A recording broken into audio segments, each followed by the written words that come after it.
There are many artists who were not recognized while alive and were properly recognized after death. But Paul Cezanne was an unfortunate artist just like Van Gogh. If there was one thing that Paul Cezanne had better than Van Gogh, it was that he was recognized in his later years. Paul Cezanne had a wife and children, and he inherited real estate from his father. Like Van Gogh, he was so ahead of his time that no one understood his work properly. And critic Louis Leroy ridiculed a portrait painted by Cezanne, saying the unborn child is about to suffer from jaundice. Even his close friend and leading contemporary writer Émile Zola did not understand Cezanne's paintings.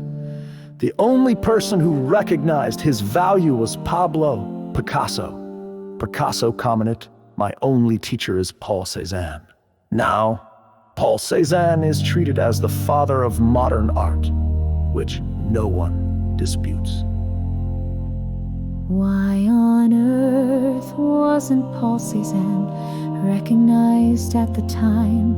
You can see this by looking at Paul Cezanne's representative work, the series of apple paintings.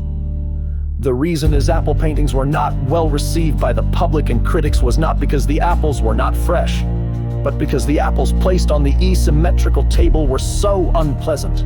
The flat apples felt like they had no three-dimensionality at all, and some apples felt like they were seen from the front, while others were in pots tilted crookedly, as if they would spill out at any moment.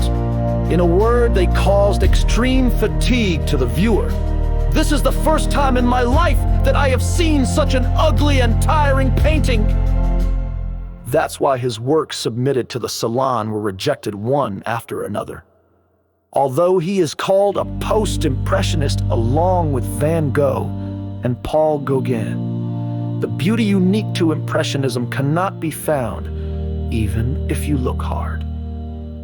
Why are Cezanne's apple paintings unbalanced and asymmetrical? It is very likely that he had scoliosis.